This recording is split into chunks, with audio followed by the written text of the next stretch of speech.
wake up every morning to hold a board meeting with my animals and plants on the farm. And they say to me, if you take care of us, we shall take care of you all the way to the bank. This I do diligently on my 1-acre farm that I practice integrated farming. Many times we believe that for someone to be a farmer, they need to have big chunks of land. And it makes economic sense because of the high yields they get if they look after their farms very well. Unfortunately, this is not the case in Uganda, my country. Due to the cultural practices we have, when someone dies, all his belongings are shared by the rest of the family, land inclusive. I'll give you an example. My husband, whose father had 40 children and 1 square mile. When he died, my husband and his 39 siblings had to share his belongings. And my husband ended up getting about 2 acres. Now, if these people die, God forbid, their children, mine inclusive, are going to share the pieces of land their parents partook of their grandparents' belongings. It will literally mean that each child will get about 30 decimals, slightly bigger than a 1/4 acre. Does that mean these children won't farm, considering that the backbone of our nation, Uganda, is agriculture? I know someone in Kenya who makes hell lots of money from just a 1/4 a piece of land with 40 Frisian cows. I divided my farm into 4 quarters. The first quarter, I keep pigs. And I play with the pig dung, with the 30 sows I have, to produce food for chickens and fish. This is what I do. In the morning when I pick the pig dung from the piggery house, I leave it out in the open for 6 to 8 hours. And in so doing, flies come along and they lay eggs on it.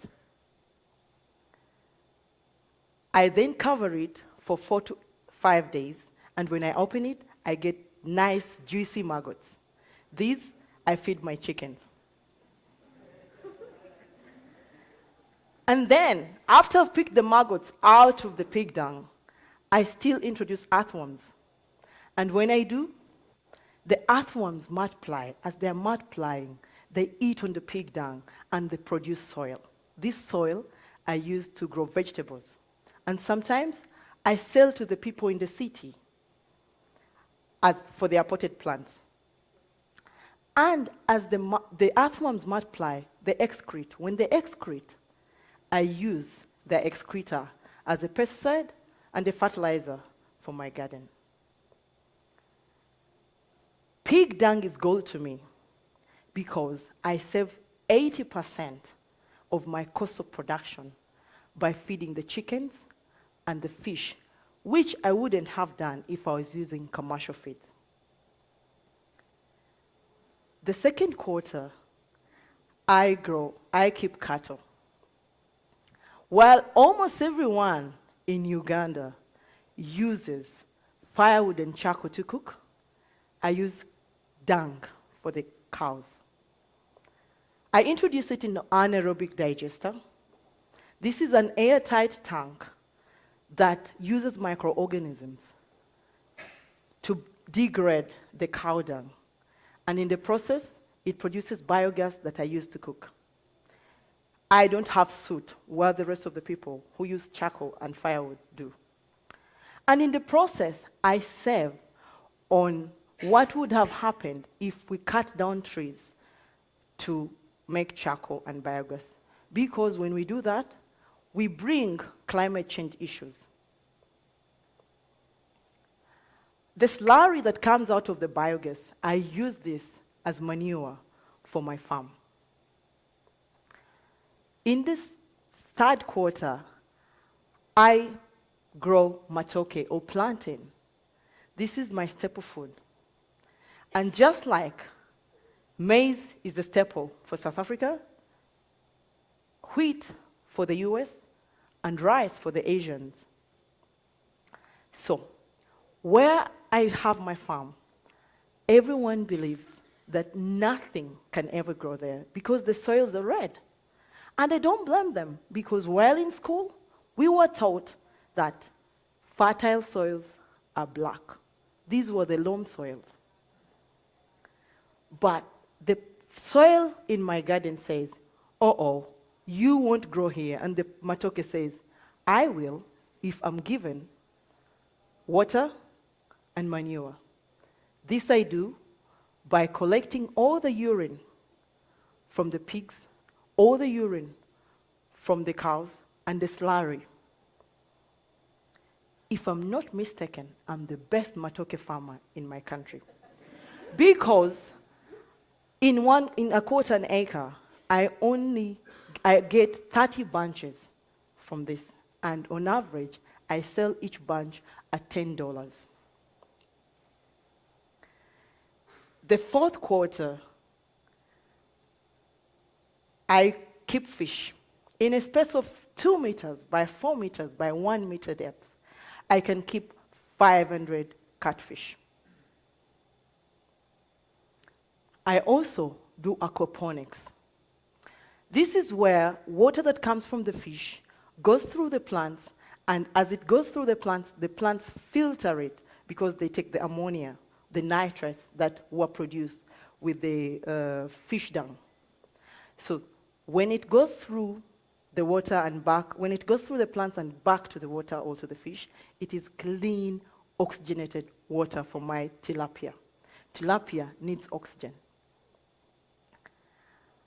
In a space of 8 meters by 15 meters, I grow tomatoes, and I can have 4,800 kilos in 6 months, which amounts to about 2,700 US dollars. I also do hydroponics. This is soilless farming, where cereals like barley are used. They are sprouted and using germination, conditions of germination, that is air, water, and warmth.